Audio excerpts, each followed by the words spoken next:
Hi everyone, my name is Randolph, and today I have a interesting video about a snake rescue I got today. So this is a non-native animal. Usually I take in wildlife rehabilitation rescues, so native reptiles and birds and amphibians native to New York State, but sometimes I get exotic animal calls throughout the year. So I got this rescue information last week from a coworker that I'm friends with, and she told me that at her other job at the vet clinic that they got a corn snake. I guess his name is Cornholio, the corn snake. They said he came in, he was pretty much kind of moved around a little bit. So he went from one person that was going to try to rescue it, and then it ended up in the vet clinic, short and simple like that. Except one thing. It's not a corn snake. So what we got, it's actually something that's a little bit more interesting. I mean, corn snakes are really interesting, but this one's not what I expected. This is an albino kingsnake. And I guess the vet clinic didn't realize what it was. King snakes and corn snakes, when they first hatch, the pattern's almost similar. They're colubridae, so they're in the same group of North American snakes, except this one has more of a reputation and gets a little bigger and thicker in size. I think it's actually, from looking at the head pattern, a albino Brooks king snake. So I'm sure this was bought at the pet store that was local. People didn't realize what they're getting themselves into. At least they got somewhat the setup right, but we're gonna redo everything with the setup right here, and we're gonna make a quarantine tank. So he's gonna be in quarantine with me for about a week until he goes to his new home. He's gonna go to a wildlife rehabilitator and a reptile enthusiast that's interested in keeping this guy as a pet. And she wasn't expecting this either, neither was I. And I love the color on it. This is my first time handling a potential Brooks king snake. I worked with California Kings in the past doing zoo internships and also taking care of rescues. King snakes do have a reputation of chewing on things, but so far it's calm, but that's because he's not on heat. Now, when you're getting a rescue snake or an animal that's just brought to your facility or home, you don't want to put it directly on a hot spot or heat mat. You just want to warm up to ambient temperature, and ambient temperature should be around 72 to 74 degrees. You don't want it too hot or too cold, and just let the animal acclimate. It's just like if you're setting up a fish tank. You don't throw the fish in right away into the fish tank. You slowly acclimate them to the water temperature. It's the same thing for reptiles. You don't want them going to shock. Oh, he's gonna kind of crawl away. And we're also not doing this, and we're gonna talk about that in a second. So what do we got right here? We have almost a standard, looks like a custom kit reptile enclosure. You can see the rivets right here on the edge. So it's made for reptiles, especially snakes that need an under the tank heater. The thing that's wrong we're gonna fix is we're gonna remove this heat pad right here. We're gonna take out the substrate, disinfect the tank like it's a fresh new enclosure, change the water, of course, wipe out and clean the hide. The only thing that's okay is the thermostat or hydro thermometer right there. I guess it's testing temperature and humidity. It's fine in that corner, but like I talked about other care videos, is either just to use a digital probe or a heat gun or hydrometer heat gauge. But it's fine in one corner, but you also need another one. This looks like a standard 10-gallon tank. It's okay for a baby king or corn snake or any small species of reptile for their first year. But then a snake that's gonna get about 3 to 6 feet, like a king snake, it's gonna need a lot of horizontal and vertical space. So this is okay for right now, but if I was gonna keep the snake longer, or when I bring this to the new home, I'm just gonna, of course, let them know that it's gonna need a larger enclosure by next year. It's gonna grow really fast. It's probably going to need about a 40-gallon breeder tank or larger. A 40 breeder should be enough space for a California king snake since it's going to be by itself. These guys cannot be cohabitated. The only time you cohabitate king snakes is just during mating season, and that is because king snakes in their name are known to eat a lot of reptiles and mammals, especially their main diet is eating other snakes. King snakes down south actually eat vipers like rattlesnakes and copperheads. They're immune to the venom, so if a venomous snake does bite them, they have a more resistance to the venom, which is pretty awesome. I wish I had that adaptation if I ever get bit by a snake. So they are notorious for just eating anything, even they'll eat their own mates during mating season, which is kind of messed up, but it happens. So he's going to be isolated by himself, and I'm sure the person that's going to take this animal is not planning to breed king snakes. He's going to be a handful enough. So let's start cleaning this up. So what we're going to do now is just take everything out. We're just going to put it to the side and clean it. And let's talk real quick about this substrate. Ooh, I almost messed up the camera angle.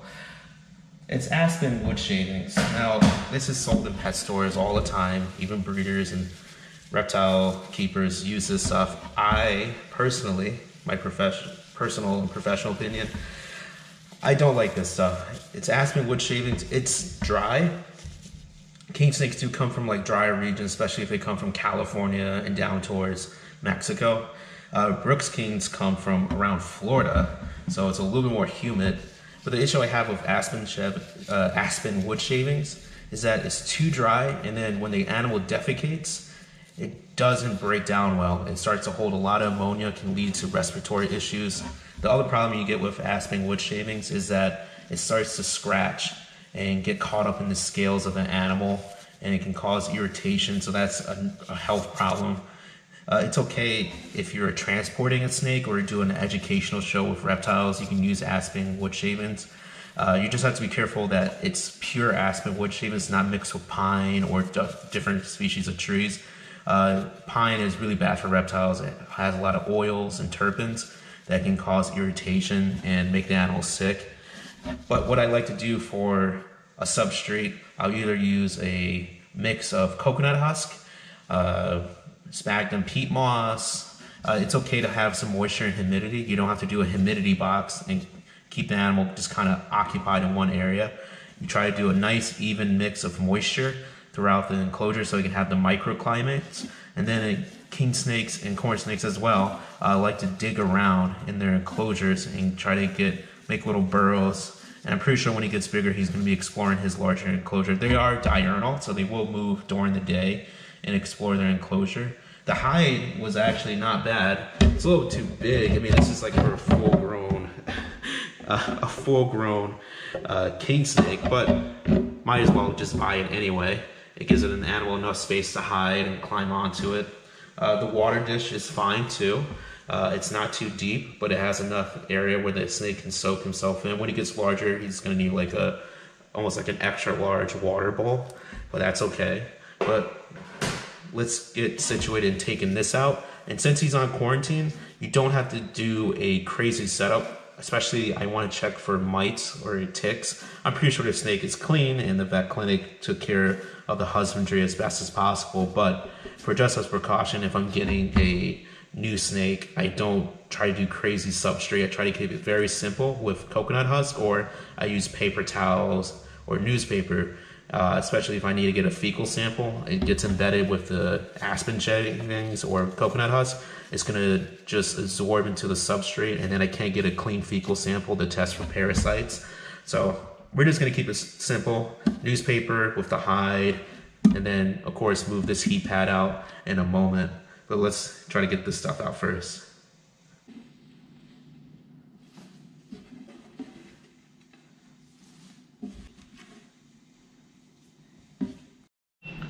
So I got most of the aspen shaving out, but I do see feces that got stuck to the bottom of the tank. And what we're gonna use to disinfect it, I have some Zoom In reptile disinfectant spray. So what you do, you're just gonna mist it around, leave it on for 5 minutes, and that's gonna kill any bacteria or microorganisms that are living inside the tank. And then we're gonna wipe it down, leave it dry, clean, and then I'm gonna use some fresh water right here, spray some fresh water, and then we're just gonna rinse it out just in case to get any extra residue of chemicals. You can also use rubbing alcohol, hydroperoxide, as a disinfectant cleaner. The pH would usually kill any bacteria that's not used to that chemical change. Another thing you can use is also 1 part bleach and 3 to 4 parts water, and kind of mist in there. But you have to definitely make sure you have to clean up all the bleach water out of there. And then usually you have to wait about 24 hours, make sure all the bleach is evaporating, and then rinse it off with water. That's more of a process. It's just easier just to get a reptile safe disinfectant spray or a veterinary spray that's used for multi-purpose for different species of animals. So let's get started with that.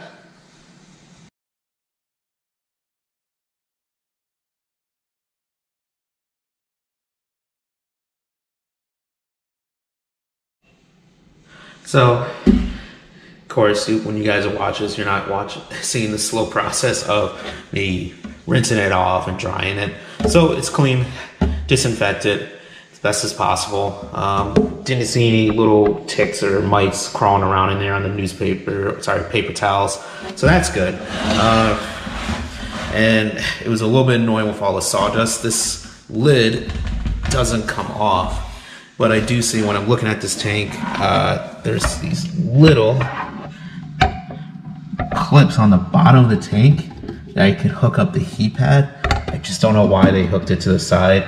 The only reason you will hook up like a heat pad to the top of the wall, if you're kind of doing like a rack system, or even like if you had an arboreal species like a green tree python or rough green snakes are up high in trees, so they're not really absorbing heat from the bottom, but they're absorbing heat from the top. But it would be better if you have an arboreal species just to have a heat panel from above, or a ceramic heat bulb or a heat lamp. For a king snake, they're more terrestrial, so they're going to be absorbing heat from the bottom of their tank. Yeah, it was annoying. So next is this heat pad right here. But from looking at it from the inside, now you can reuse heat pads. You have to be careful. There's usually glue on one side of it, and you just, almost like if you're putting like a screen protector on a phone, you just want to gently just slide it across the tank. Usually you want to go parallel, so you want the heat pad to go from half the side of the tank over. You don't want the heat pad right in the middle, because it's just going to be heating up pretty much all the enclosure, so the animal doesn't have a spot to crawl to the other side and cool down. So you just want to have one hot side and then a cool side. So we're going to set the hot side over here, but first we got to see if this heat pad's even good. Not even good. So when I'm looking at it, it's kind of hard to tell with this lighting. It's really crinkled right next to the cord and it's twisted up.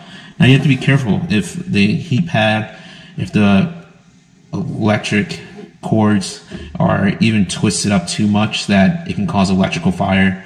Now when you have a heat pad, you have to set it up with a temperature thermostat, so that can control the temperature. If you just leave the heat pad on by itself and plug it into the outlet, it's just going to overheat the enclosure. It can get either too cold, like around 70 degrees, or it can get extremely hot, like in the 90s, and that's going to cook your snake. And I'm already looking at it. There's a lot of air pockets. Let me see, put the camera down here. Yeah, and I'm doing this video on the ground just in case anything drops. So let's see. I'm just gonna, you want to gently just kind of take both sides and peel it. Now, once you take the heat pad off, the glue's not going to be good, and you're going to have to use duct tape or an adhesive that's not going to burn with the heat pad on there. Let's see. I'm trying to be gentle as possible, but I already have a feeling that this heat pad's no good anymore, and I'm just going to have to run to the store and grab another one. Yeah, there's a lot of glue. still stuck on it. So this is not a, I don't know, this is not a typical brand I even use. I use Exotera, Zilla, or Zoomed.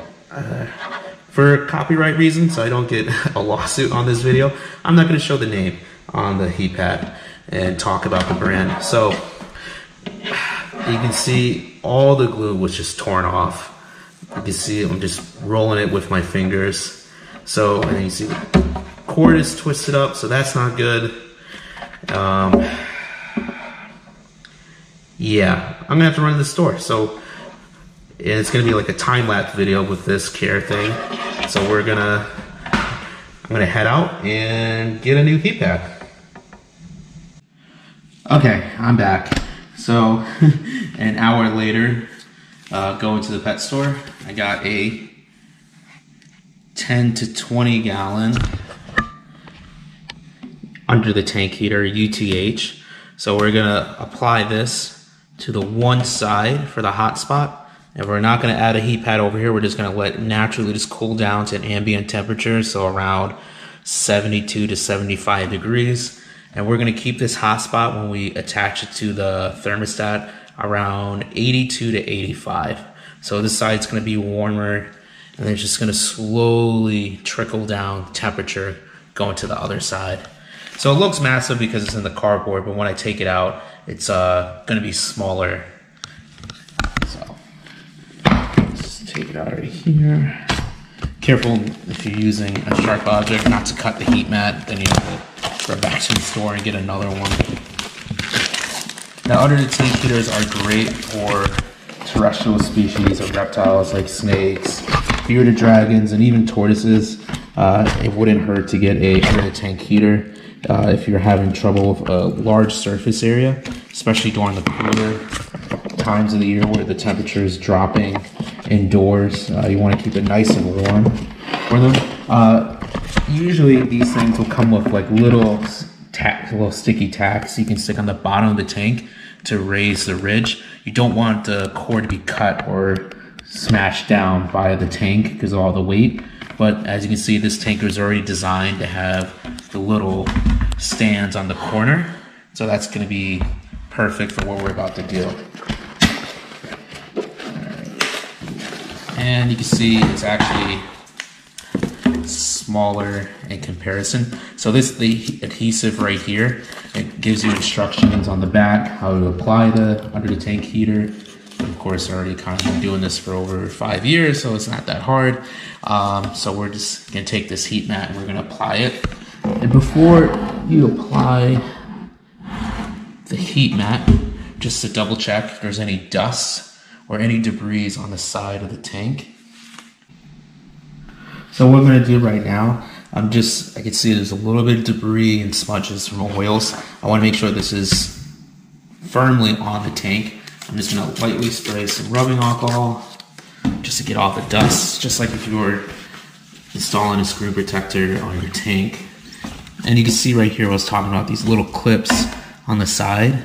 I don't know what they're used for, so I don't want to mess with it and try to stick the heat pad right under it. It's better just to play it safe.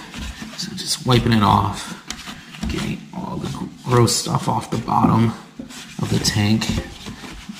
And it doesn't hurt to clean it anyway.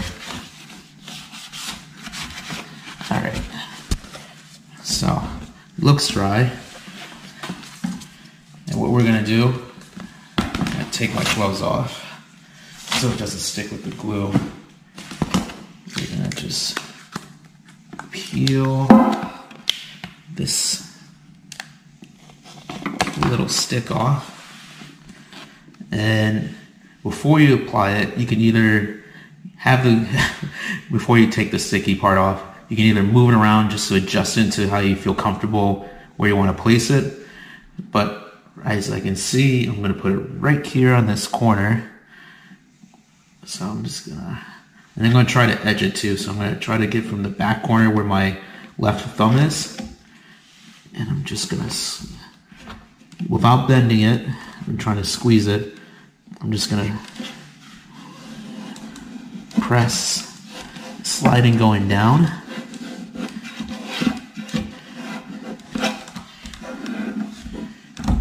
You can even use a piece of cardboard. So the glue, there's gonna be, sometimes there's pockets, you have to be careful of that. And I'm just gonna try to get as much as the air pockets out so it's not trapping heat under and it's not really getting directly on the tank. So, that looks pretty good. Plus it's nice that there's these rivets here, so it's not gonna be hard holding it. And just in case, I'm gonna take, here we go, a little bit of duct tape. And you can, if you were reusing a tank heat pad, you can use duct tape around the edges. You can also use aluminum heat foil, and that works great on the edges as well. But for right now, I just want to hold this cord here so it's not pulling the heat pad off, and let that glue kind of stick in there. And that's not, don't want to get it too close and it starts heating right on this electrical cord. If you take this off, there's these little outlets that are actually heating the heat wires going inside the heat pad right here. So you want to be careful of not bending it or getting the cord stuck or jammed in. Then it just messes up with the electronics of it. So, and we're gonna flip it over to see right here. You can look as best as you can. You can see there's a little bit of air pockets, so you try to just smooth it out as best as possible. But it's on there, so that's good. It's a fresh heat pad too, so I'm not too worried that the adhesive is gonna fall off. After a while, it's gonna pop off, and you're gonna have to either tape it on or just buy a new under the tank here. But it's fresh, so it's gonna be there for a while. So let's start to the next part. Now we're gonna do the substrate and just kind of rearranging this tank all together. Okay, now we're gonna do the fun part, which is designing the tank. So like I was saying before, we want to keep this simple. He's a rescue. We don't want to keep a lot of substrate in there just to monitor his health, make sure he's eating correctly and defecating. I don't want to have all that substrate, and I'm missing if he's actually having a normal bowel movement. Also to check for mites and ticks, but of course there's no ticks on him, and the only thing I have to worry about is just mites because I don't know the full life history of this snake. He's a first year hatchling from the size of him, but king snakes grow pretty fast, so I don't know the year he was hatched. So it was sometime in 2020, and if he did come from a pet store, he was probably sold at a wholesale distributor. So if he came from a mainstream pet store, they don't have the full history of animals. Usually if you go to a reptile breeder that specifically breeds king snakes or any other reptiles, they know a little bit more of a full history of keeping the animals. I just want to get some of that dust out there. That's fine. It's a little bit stuck in there. Anyway, and then the other thing with the substrate, we want to get them out of that aspen shavings. Like I was saying before, it's too dry. It can cause health problems with all the ammonia and the waste builds up. It holds in that substrate. Another thing too, since king snakes like to dig and they like to feed, and we're probably going to be just feeding him in this enclosure and not transfer him over just to cross-contaminate, and it'll just be easy for the animal to reduce stress, not to move him while he's feeding.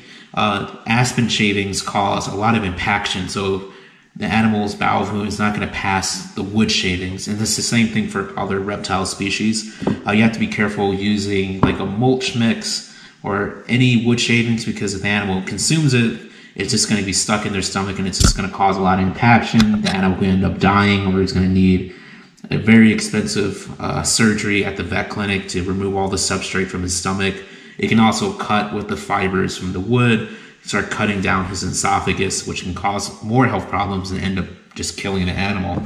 So let's get started. So what we're going to do, paper towels, nice white paper towels are great, especially if you're checking for mites, because they're going to be crawling right over the substrate. And I just want to keep a nice layer.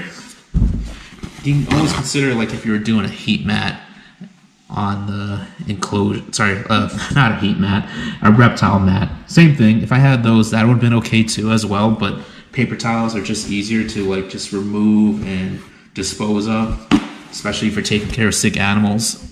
It's just going to be more of a process to wash, just to wash out the reptile mat constantly. Well, I already pre-cleaned, before I started this other segment of the video, I already pre-cleaned the Enclosure's water dish and hide. So there was a lot of gunk in here on the inside, so I just used rubbing alcohol to wipe it out and disinfect and kill anything that's in there. Also use fresh water to rinse out so there's no residue of chemicals. So we're just going to put the water dish, usually I like to put it right on one side that's on the cooler. I don't want to put it right here because it's just going to evaporate under the heat, under the tank heater. And then the hide is just kind of ridiculous. It's just too big. It's a little too big for this tank, but it's what we got for right now. So this should be okay. He can climb on it. He can move around. If you wanted to, he can get under here. I'm not too worried that he's going to burn himself under the heat mat, getting stuck to the glass, because temperature is going to be controlled and it's not going to fluctuate from high 90s or anything above 100 degrees. So I'm not too worried about that. And you always kind of want to have a nice hide where they can curl up under the heat tank, so the animal can feel comfortable and make a little burrow for himself. So that's good. We're going to leave it on this side. What we're going to do over here, since we have the water dish and it's the right size, it's just this that's causing reducing the amount of space we have. So on his cool side, since I just got that under the tank here, we have cardboard, and this works fine as an enclosure. Just bend it out here, move the sides around, and I'm not going too crazy. It gives us something to climb on. Let's see, we'll cut it a little bit. Let's see. And I do this too when I get wildlife rescues. I just take cardboard I have from like grocery shopping or just shopping in general, and I just save it. Same thing with newspaper. So there you go. He has a little hide spot on here. I just made up a water dish. I'm not worried about the wood getting in the water. If it does, I can just trim it down again, but for right now it's okay in that corner. And then we have the large hide over here.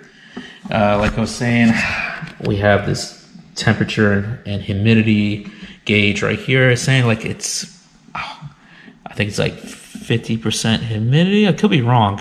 No, it's saying it's 50 degrees. The humidity thing is right down here. So I guess it's saying it's 50 degrees and the humidity is 70 degrees. It's our 70%. That doesn't really make any sense. So I'm not going to really worry about this. I have a heat ray gun. Humidity, I already know in the house, it's like 40, getting close to 50%. I can always mist the paper towels too, which is nice. So I can give a light misting on the paper towels, it'll absorb it, and then he'll crawl on it. So if he does go into shed in the next couple of days, at least there's a moisture coming from the substrate here on the paper towels. So let's get the snake ready in the tank. Now you must be thinking, hey Randolph, you just forgot to add the temperature thermostat. I didn't.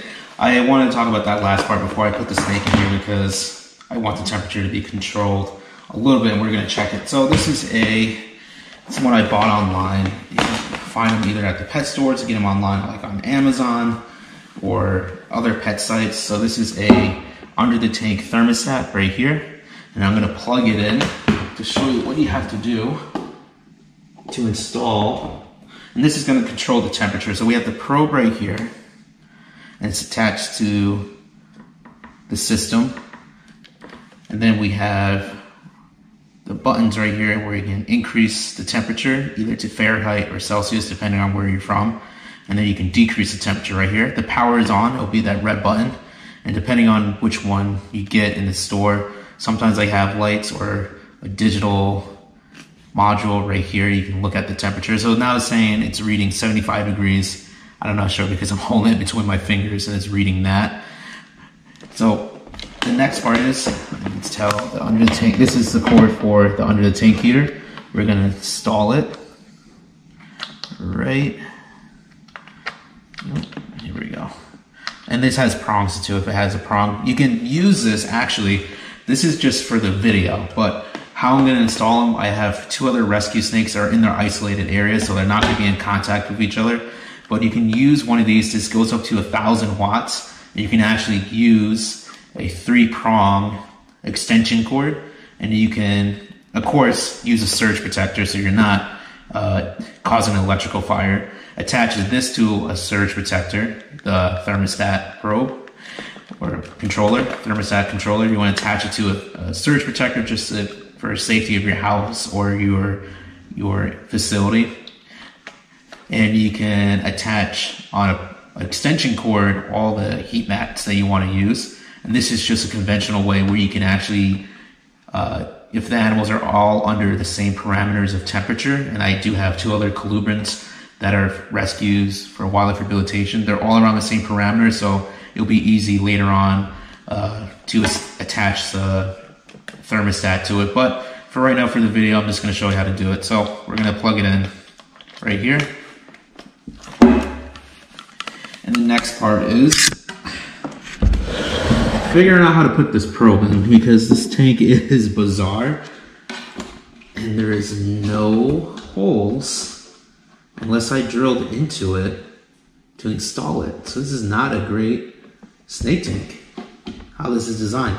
I would probably have to drill into the glass to attach the probe, but I'm not gonna start cutting into glass. And this is probably exactly why it's convenient that if you have animals like snakes in a rack system or an enclosure where you can actually keep one probe in an enclosure, and it's going to get that temperature. But don't worry, if it's on a rack system, it's going to get the general temperature. And that's what I kind of did with the setup for the other enclosures I have for my rescue snakes. I have, they're eastern milk snakes. Through my wildlife rehabilitation, I have a license to take them in.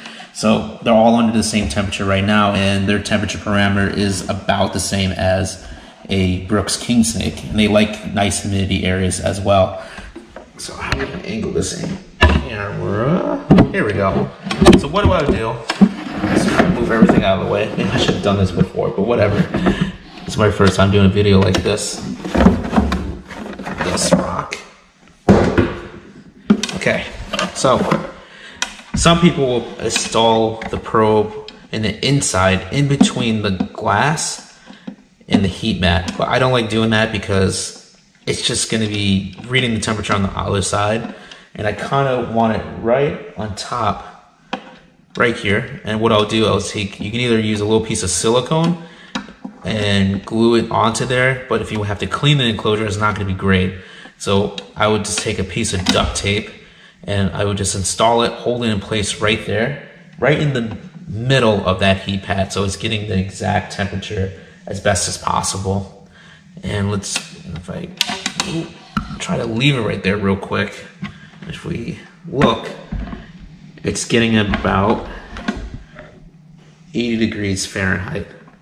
But for the sake of this video, what you do, you just kind of hold this temperature, hold the button right here, and it'll start blinking. You can increase it. So let's say if I wanted at 85, and I just hit set. And you want that temperature set so you can just get an idea. So right now it says 81 degrees on that heat mat. So it's just because it's just plugged in and it's starting to warm up the enclosure. But if I want to decrease it, I just hold the button again. Let's say if you were trying to brumate your snakes for breeding, you don't want it 80 degrees, you actually want it like low 60s, so we can actually drop the temperature. It's not, I messed up. There we go. There we go. So I can drop the temperature. Let's say if it was like, needed to be 68 for brumation or lower, I can drop it. You can actually go to the 50s, but of course we're not going to do that. You pretty much just don't need a heat mat if you have to keep that temperature so low. So for right now, I'll just say 81 degrees, and I'm just going to hit set. So now it's saying 79, right in that enclosure with that probe right on top of the heat mat. And then once the temperature reaches that set temperature, 81 degrees, it will shut off the heat mat. and then it's just gonna slowly drop the temperature to like 3 to 4 degrees, and then kick back on. And you want that fluctuation of heat, because naturally in the wild, the temperature is gonna change because of the time of the day. And it's like high temperature is gonna be between noon to like 2 o'clock, and then the temperature is gonna slowly drop. Let's say in Florida, like clear water, it'll be like getting high 90s, and then by maybe 5 or 6 o'clock at night, it's gonna get into like the nice 77 degrees. So there's gonna be like a 30 degree, 40 degree temperature change. But of course, that's in the wild. We want to control in captivity the temperature a little bit better, but at least it's warmer on this side and cool on that side. And if you want, you kind of could use an extra probe if you want to read the temperature. And it's saying it's 77, and that's because the house is warm right now. So doesn't really matter at this point. So let's get all this stuff out, and then now we can get the snake ready to put in the enclosure.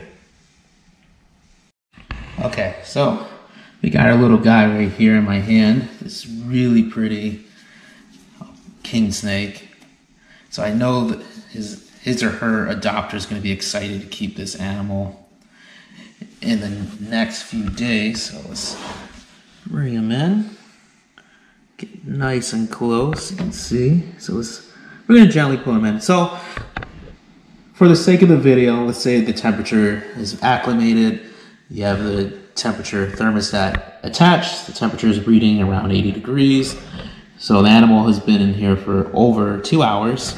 So he's already gotten adjusted to the room temperature. So he'd be safe to it. He's a little bit nervous. He's just wiggling his tail, so he's getting a little bit stressed out. So we don't want to bother him too much. What was I saying? Yeah, so he's already acclimated to the temperature. He's not going to shock. If you get an animal, especially a new pet or a rescue, take him to the vet. If you're not experienced, you're gonna miss some signs that are very clear that the animal's in stress or having health problems. Or if this is your personal pet, like a king snake like this, is not being found in the wild like this, take it to the vet, get an exams for a fecal sample, or if you notice that there's any respiratory issues, like there's wheezing or mucus come out of his nostrils and mouth. So anything like that, you want to make notes, keep a feeding schedule track, so you know every time it's eating and that you're not missing days. Or especially a king snake, he's going to let you know, or it's going to let you know when it's hungry. And it's not going to be forgiving when it's food aggressive and you haven't been handling it too much. So make sure you're doing a lot of handling when the animal feels comfortable after a week, and just getting adjusted to the new enclosure and environment. And then just monitor their feedings and any health changes that you notice that are showing signs of lack in health and declining in its behavior. So just keep an eye on all those things and do research. So these guys would make a good pet if you're at least experienced with snakes. Since they get massive, they're going to be bigger than a corn snake, but it's about the same length. They're going to be just thicker. So they're going to take time, and they're going to live. This one's going to probably live. Oh, you're wiggling your tail again. He's not happy. They're going to live around 20 to 25 years, maybe even longer in captivity. Not sure it's going to be a male or a female. That's going to be in the next couple years. The owner will figure that out and hopefully send me update pictures. So I'm going to head off right here, get this guy ready for his new home. And if you have any questions, comment below on the video and tell me how you think of it. Take care.